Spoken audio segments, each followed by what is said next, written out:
So, hi, I'm Amber from Influencer Updates on Instagram, and tonight I'm going to be talking about 3 big influencer stories for the week.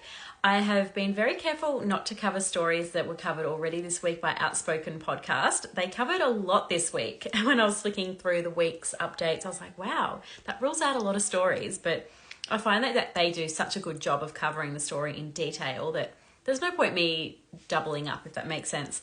So the stories I'm going to talk about tonight are Skye Wheatley's boyfriend. His building company Shopfit Co. has gone into external administration, or an external administrator has been appointed. I'll just go on that story straight away. So the Gold Coast Bulletin, they released an article talking about the Shopfit Co., how it has been appointed an external administrator. Automatically everybody's like, okay, they're bankrupt, but that is not the case. So what happens when you appoint an external administrator? In layman's terms, basically they've just got debts that they can't quite afford to pay at the moment. So this puts a pause on any repayments and gives them time to have somebody come in and like reshuffle their debts and negotiate some debts potentially and put them on payment plans, or maybe pay a portion back rather than the whole amount, and sort them out basically. So the Gold Coast Bulletin did mention that Lockie is the sole director of the company, Shopfit Co., and there is also some other shareholders. They also mentioned that the company's main creditor is the Australian Taxation Office. So it seems that they have appointed this external administrator because they must have like a really big tax debt that they're struggling to pay. And yeah, hopefully they'll be able to get that all sorted, and they are allowed to continue trading at this point. So I noticed that somebody commented on one of the Shopfit Co. posts saying, aren't you in liquidation? Why are you still trading? And they wrote back something like, oh, well, don't believe everything you read.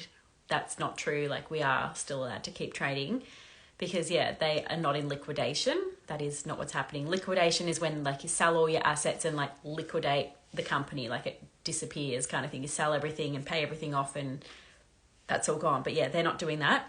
But this does come off the back of about a year ago. Lockie sued a man, Danny Gerges, for payment of $60,000 because he did a fit out for a Portuguese burger bar called Belo Porto in Surfers Paradise. So Lockie's company did the fit out for them and they didn't pay. They refused to pay. So yeah, Lockie was suing them, well, Shopfit Co. was suing them for the $60,000. And then the burger place countersued and said that Shopfit Co., you've actually lost us money because you didn't prepare the proper fit out and we haven't been able to trade properly. So that dispute still hasn't been solved. So I'm wondering if this maybe has something to do with that as well. The appointment of the administrator might be like, we're $60,000 short and that was going to be used to pay the tax debt. Not sure, but yeah, watch this space on that one. I do feel bad for Skye because her name is plastered like all over the news because Lockie is her boyfriend, and that's like the link, like the clickbait basically. Everyone's loving articles about Skye lately, especially off the back of I'm a Celebrity, Get Me Out of Here. But yeah, that's that story. The second story I've got here is Ruby Tuesday Matthews. So she recently celebrated her fiance's 40th birthday. His name is Shannon Dodd. And she threw a big party for him. It was a surprise party where he came in and, everyone was like, surprise. That's what a surprise party is, isn't it? And yeah, it looked really fancy, I suppose. It was very like dark vibes. Like everything was like red and black. It looked really, really good. And yeah, she posted like a carousel, like a photo carousel of like 15 images or something. And then just a few nights ago, she posted a screenshot of Holiday, her daughter, and she wrote, wow, all night on the lounge looking after 3 children solo, so incredibly sick again in caps lock. This is the definition of insanity. In the last 4 days, I've collectively had a maximum of 6 hours sleep. So yeah, she's been up all night looking after sick children. She is not feeling mentally very well.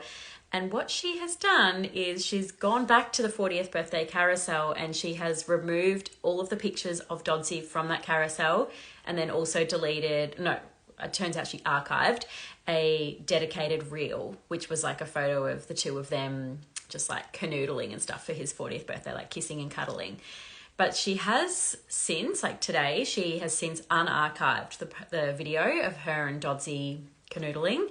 So that's a good sign that everything's okay, but I don't think she can like put the photos back into the carousel. I think once you delete them, they're gone forever. So she then also followed that up with 2 quotes that she posted yesterday. So the first one is how to tell who is the victim and who is the narcissist.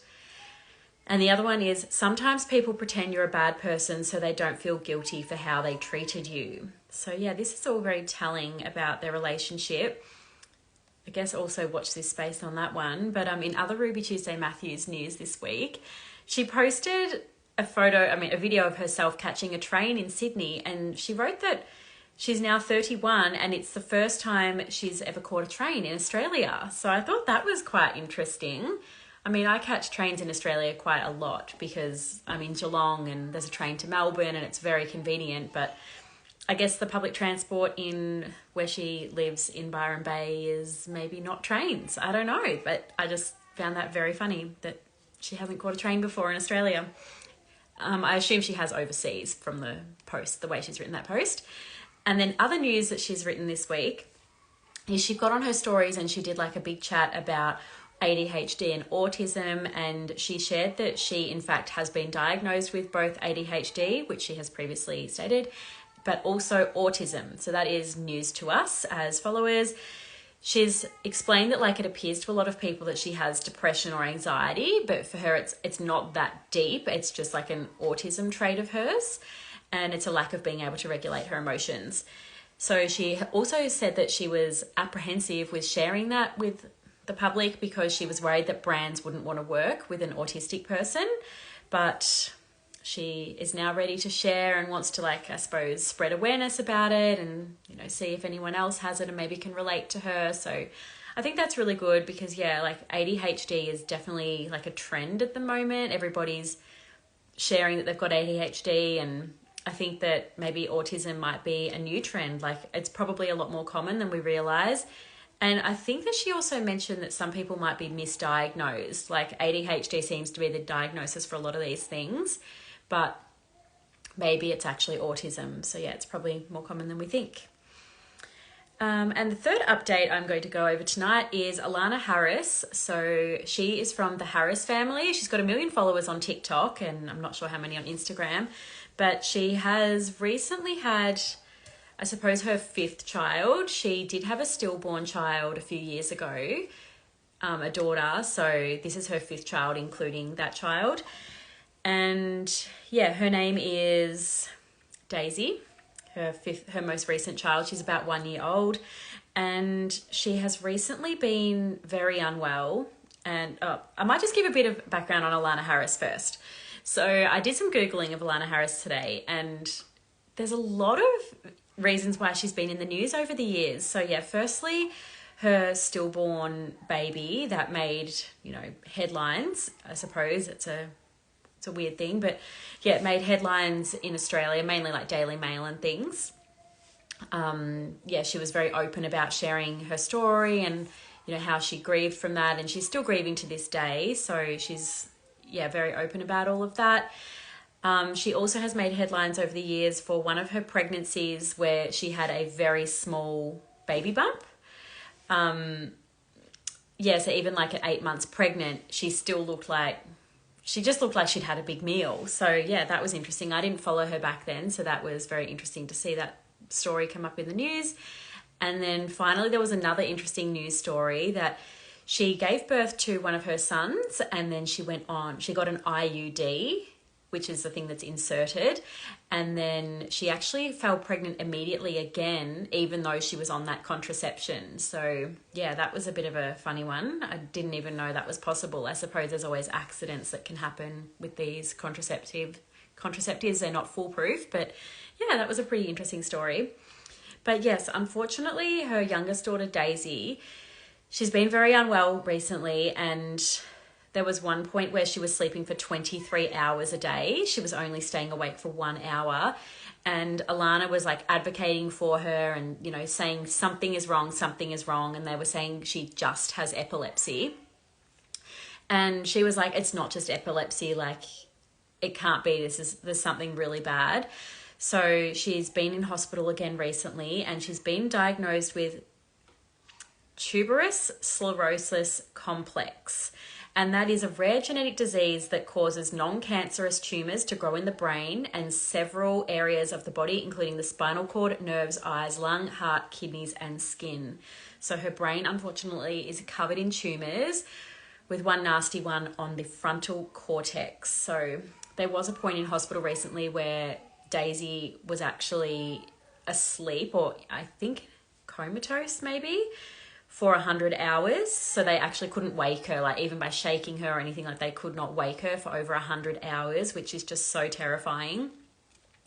And it's just really crazy, like the way Allanah's explained that, yeah, she just had to push and push and push to get this diagnosis. And now finally she's got a diagnosis, but they're saying that she's too little to be given like medication or treatment, and they've just sort of got to wait at this point. So the family are moving to the Sunshine Coast because they want to be closer to the hospitals for treatment and also to family for family support. And they have started a GoFundMe page. So I'll find the details on that one. I've got all these screenshots here. Okay, maybe I haven't screenshot that. Oh yeah, here it is. So they did have a $20,000 target for this one to facilitate, like they wrote all the reasons they want to have like money for like the moving costs, and also to support the fact Allanah's not working at the moment because she's usually a full-time influencer and she's got to be with her daughter 24 hours a day at this point. And also Allanah's husband, he's not able to work, and they've written that that is for personal reasons that they don't want to talk about, which a lot of like gossip pages and things, they find that very ironic that like the husband doesn't want to share his medical information, and yet they're sharing every single detail about their 1-year-old daughter's medical information, which, yeah, that does raise an interesting point. I hadn't thought of it, but yeah, that is quite ironic, isn't it? But yeah, they've been trying to raise $20,000 to help with the finances for that case, and they've so far raised over $35,000. So that's really good news for them. I noticed that Indy Clinton, she had actually donated $300, and Brycki, that TikToker, I can't remember her surname now, but Brycki, she had donated $500. So yeah, there were quite a few famous faces in the list of donors. If you're on the GoFundMe page, you can list it by biggest donors, and that's how I found them. Like they were the top 2 ones, and I was like, oh, they're both influencers. So that's really nice that her friends are all helping her out with that one, because it's just worst case scenario. Like it's such a bad situation, of course. Okay, so I will get to the comments now. Sorry, my eldest child is just not going to sleep tonight, and it's been really putting me off. Like I can just hear her screaming in bed with my husband. Like, yes, it's very stressful when your child won't sleep, and it's 8:15 and she's meant to be asleep by 7. So I really suit black apparently. I reckon it's the tan that I got. Like normally my skin is very pale and I would not suit black, but yeah, this tan is looking good. I can't wait for it to fully develop tomorrow. Interesting about Shop Fit Co. I saw them do a sponsored ad looking for staff in Adelaide for an expansion. Oh, that's interesting. Maybe they've tried to expand and maybe that's why they've got into these debts. I'm not sure, but I don't think they're going to share this information with us, so it's all just speculation at this point. Did I watch the Four Corners episode? I didn't. So Amy from Outspoken Podcast, she was on a Four Corners episode. It was an investigation into Channel 7 and the poor treatment of their workers. I haven't watched that one yet, but I definitely need to. I really like that she's so open about everything. I do subscribe to their podcast, and she has done an episode where she spoke a little bit more about that event in her life. Event's probably not the right word, but I guess it's all worked out in the end for her. Like they seem to be very successful now. But yeah, it does sound like it was a horrible time. What else have we got? Oh, people saying it'd be very awkward at the Logies with that Channel 7 episode. Yes, apparently they've shed light on a particular person. I don't know. As I said, I'll have to watch it. Oh, apparently there's no trains in Queensland and New South Wales, which would explain why Ruby Tuesday Matthews has never been on a train in Australia. Hang on, New South Wales. There's definitely trains in Sydney. Maybe other than Sydney is what the person means. That's funny. Can't wait to talk about Molly May too. Yeah, so I listened to Outspoken's episode on Molly May today, and they honestly covered everything that was in my brain. Like, it was like everything I was thinking, they said it. And I was like, oh, this podcast is great. But they also said more, of course. And the speculation about Tommy having another baby to another woman, that is just crazy. But obviously something very dramatic has happened. So, yeah, like, I just don't want to repeat too much. But, yeah, I agree that Molly's statement coming first and also very much being written from her, and it says like I this and my daughter, and I didn't expect to have to announce a breakup ever, let alone in this way or in this circumstance or something. Yeah, like you can tell that something has definitely happened. Tommy has definitely cheated in some form. That is, I think that's a given at this point. Like, that is the biggest rumour, and it seems that is what's happened. And especially for her to end it so suddenly. And I've been like watching all her recent vlogs again today. And yeah, I mean, there's little clues, but I mean, every couple has their ups and downs. So I don't really think they are clues. I think it's just normal life. But yeah, I'm very much looking forward to seeing what her life is going to be like now. I suppose it won't be that much different in that like Tommy is away a lot. But I wonder if, like, she is a very homely sort of person. I wonder if there's going to be like a change in her personality where she starts like going out more, or, you know, like going out with the girls or things like that. I don't know. It'll be interesting to see. And I just can't imagine her with another person. Like, so weird to me to think that one day she's going to have another boyfriend. Like, who's that going to be? Potentially another fiancé. But I did find it weird that they got engaged a year ago now and we haven't seen any wedding planning content. And Outspoken, they mentioned that maybe it was because Zoe's wedding, Molly's sister, Zoe's wedding was just recently and Molly wasn't wanting to like overshadow that. But I don't know. I guess we never will know. But yeah, I'm very eager to find out what Tommy has done wrong, just for gossip reasons, I suppose. It doesn't really matter. Like, either way, they've broken up and it's really, really horrible. And I've followed them right from the start. I watched their season and I just loved them. People are saying here that they don't like the way I'm saying that ADHD are trends. What I mean is, I'm not saying that people are faking it. Like, it's that I get that it is definitely a real thing, but it's very much a trend with influencers to talk about their ADHD at the moment. It's like how there's trends to talk about juice cleansers or to go on juice cleansers. Okay, that's not a very good similarity thing, but yeah, it's very much a trend for them to share their experience with ADHD at the moment. But yeah, it's been really good in a lot of ways. Like, a lot of people who didn't know they had ADHD have seen influencers talking about it and been like, maybe I need to go and get diagnosed. And then, you know, medication has been life-changing for them. So I'm not saying it's a bad thing, but it's definitely like a trending topic that influencers talk about.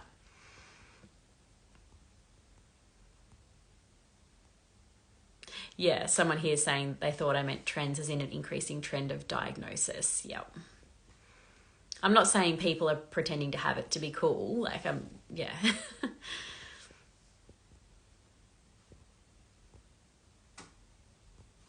Yep, the trend is the increase in numbers of women being diagnosed. Yeah.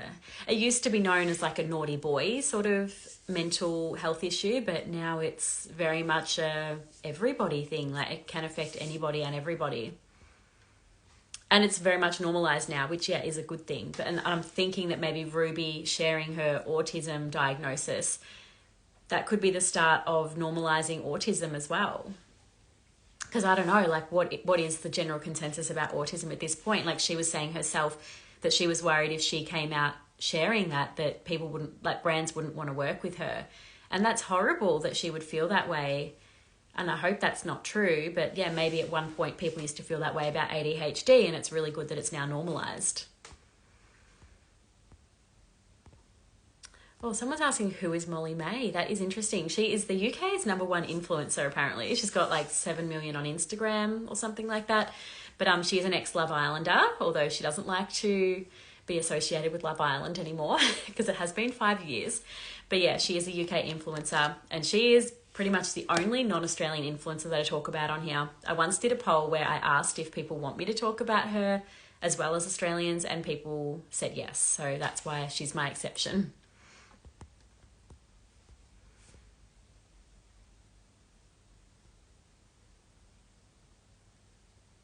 Someone's saying I can't cover a story because So Dramatic did. I'm not sure what that is, but that wouldn't matter. I would happily share a story that they have covered. What's everyone's thoughts on influencers starting GoFundMe accounts, I suppose, or GoFundMe pages? Well, generally the consensus that I get from people through feedback in DMs is that people hate it because generally influencers have a more than normal financial situation. Like even the Harris family, for example, they recently shared that they bought this flash caravan, and people are saying, well, if you want $20,000, why don't you sell your caravan? So yeah, it's definitely not well received when they want to start GoFundMes. The way I personally see it, I'll also add that Jessica Power, she copped a lot of hate that somebody in her family started a GoFundMe to pay for her dad's funeral. And they were only trying to raise $2,500. And people said, surely Jessica has $2,500 to contribute to her own dad's funeral. Like, why put it out to the public to contribute? But the way I see it is that it's voluntary. Nobody's forcing anybody to give money to these GoFundMe pages.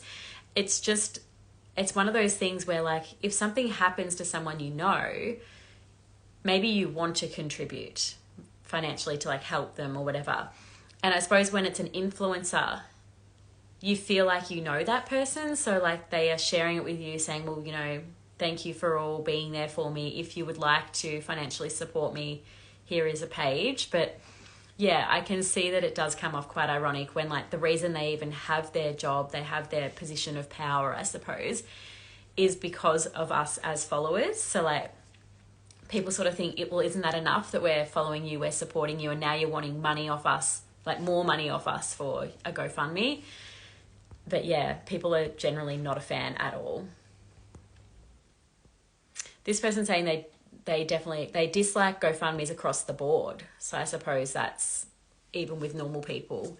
But yeah, again, I think it's just like, I know there was a girl that I knew from my hometown. I haven't even spoken to her in years, but like she had bowel cancer and she had children and everything and had to take a lot of time off work and did a GoFundMe, and I was very happy. Like I wanted to contribute to that, and it's like I'm not someone that talks to her, but I was like, well, yeah, I would like to help out. So I think that GoFundMes are good in that way, that it sort of takes away that awkwardness. Like you don't have to necessarily ask people directly for money.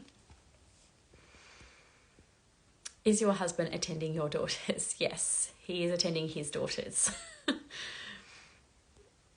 Thoughts on Ashy Bines waking up from an operation and shooting content? Well, I hadn't thought of it like that, but yeah, she did have her brain aneurysm operation recently where she got a stent put into the aneurysm. And yeah, as soon as she woke up, she was shooting content, of course. I suppose this is a big life moment for her, and it is her job to create content. It is highly engaging content. Like Ashy Bines' brain aneurysm has been a very talked about topic. She probably knows that, and yeah, she's making the most of it. I mean, it has been her life for 15 years or something, so it's not that weird to her. But it is really sad. She woke up from the aneurysm the operation, and she has been told that she actually has a second brain aneurysm that she's going to need another operation on prior to the end of the year. So mentally, she's very annoyed, not annoyed, I don't know what the word is, emotional, I suppose. She's emotional about that because she'd worked herself so much up for this first operation and like lost sleep over it and stressed, and now she's going to have to go through it all over again. But the operation did go really well, so that is a positive.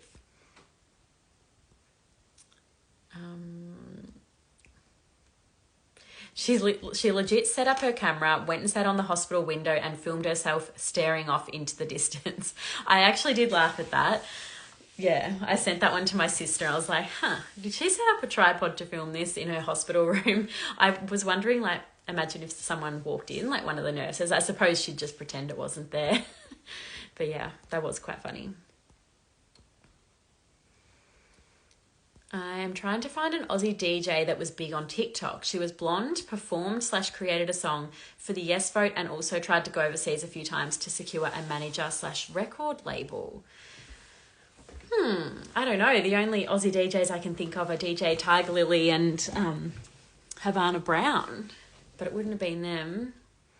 I'm not sure. I'll have a think. If you send me a DM, I'll have a brainstorm with you. What else have we got? Did you see Sarah's Day using her sunburn for sponsored content? Yeah, so when I saw Sarah's Day extremely sunburnt in Hawaii and using this, or making it an Esme ad and using like the after sun gel, my initial thought was, wow, she has gotten sunburnt to create this content. But I noticed in the comments a few people had said the same thing, but then others were like, there's absolutely no way she would do this. Like, if you know Sarah, she's so adamant about sun safety. Sorry, I just realised I'm sitting like this. She's so adamant about sun safety and she would never on purposely burn herself.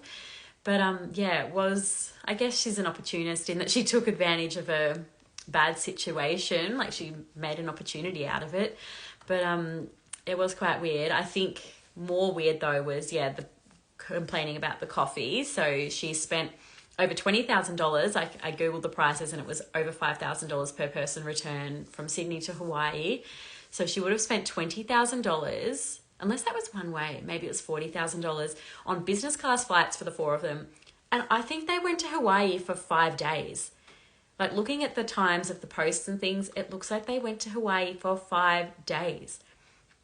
I mean, fair enough. Like, you've still got to fly there no matter how long you go there for. But to me, it seems crazy to spend that much money on business class flights to go away for 5 days. And 2 of those days were probably on the plane. Oh my gosh, I just found that holiday so different to my reality, I suppose. And yes, she was complaining about a Australian dollar coffee in Hawaii, saying that it's so expensive. And it was very ironic given how much she had spent on the flights.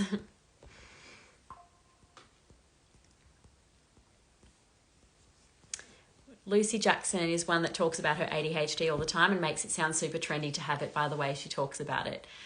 Lucy Jackson, yes, she does. Definitely, that is true. But she spoke one time about how she takes her medication during the week because it helps her focus on work, but then she doesn't take it on the weekends. And I thought that was potentially not great advice to share. Not that she said it as advice, like it was very much a personal thing that she was doing. But I thought, I hope people don't go copying her because of that. Like, I don't know if that's something you're supposed to do.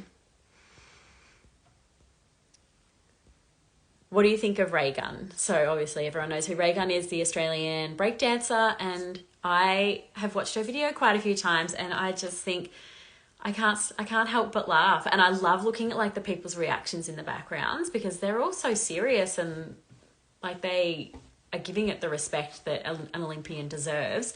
I haven't read into the conspiracy theories or anything about her. I think I saw a headline that she owned the company that did the judging or something. Don't know, but it's pretty funny that she got 0 points. Like, it's really sad for her, of course, because she is an Olympian and she would have been very excited to go there, and then she's got all this backlash. And yeah, but someone's saying here that she's gained 50,000 followers. I wonder what she's going to do with that sort of following.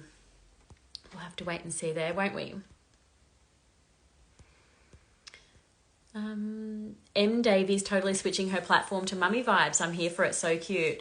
Yeah, so she's changed her TikTok name. She's added, it's now called M. Davies Isla's mum. So yeah, she's obviously very smitten with her little baby and she's going to make her whole branding baby stuff. Jadé Tunchy has done the same thing. Like, her podcast is all about parenting now. And yeah, I think I really enjoy watching that sort of content as a mum. And I think that these influencers have been around for such a long time and they're probably excited to like change the sort of content they're making. Like, they've previously done like lots of fashion and beauty and stuff, and now she's going to be making mum content, and I love that as well. Oh, and interestingly on TikTok, she wrote Isla Sue Gambin. That's the baby's name. Like, this is on the announcement post.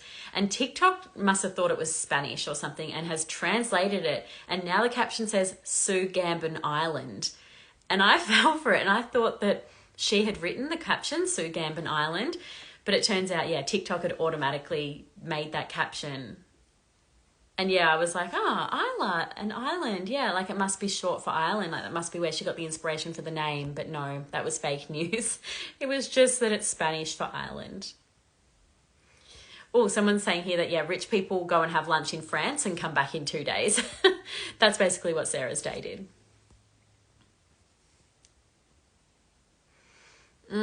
People who don't take ADHD medication on the weekend, it's generally because they are partying with another type of stimulant and it can cause heart conditions. Okay, that was omitted from the podcast. There's lots of conversations going on in the comments. People are talking to each other, which is really cool. Thoughts on Aussie mum vlogger jumping from dresses to a journal, to music, to female empowerment, coaching to crystals. Do you think she's hoping something will stick? Yes, I do think she's hoping something will stick. There were also those bracelets at some point, which that business launched. She had like these phone number bracelets to put on children, and it launched and then it shut down within hours because people were saying you can't sell beaded bracelets for children without like, you know, going through the legalities of like choking hazards and things like that. So that was obviously very devastating for her, no doubt. But yeah, she has had a lot of businesses, hasn't she? I don't know what the music one is, but yeah, she's doing coaching now. Do you think she's hoping something will stick? Yeah. So I think a lot of influencers, you'll notice they start a lot of businesses and also close down a lot of businesses. Mitch Orville's the same. He's done countless. Ashy Bines, she's done a lot of businesses. Christy Swaddling, she has done so many businesses. Like she did an app only a few months ago and that's already shut down. She recently launched, it's called Casey Studios, and it's like I think it's like a photography and videography business. She launched that with one of her friends, Courtney, and I've noticed that they've changed the name from Cassie Studios to Cassie the label, and it's now saying that the owner is only Courtney. And then Christy Swaddling and Courtney have now unfollowed each other, so I guess that's bad news for their upcoming podcast as well. So yeah, that's 2 more businesses that Christy Swaddling will be closing down. But yes, it is very common. Oh, someone's saying they hope Reagan goes to the first Bunnings rave party. Yeah, so Adam Hyde from Peking Duck, he's going to, Peking Duck are going to be at this Bunnings rave party in Melbourne, Pakenham. I think it's in Pakenham in Melbourne. That's coming up really soon, and it is an alcohol-free event, so I think that is going to be a bit of a mistake on Bunnings' behalf. Like I think they're going for a family sort of crowd, I suppose, aren't they? But yeah, I think that'll be very busy.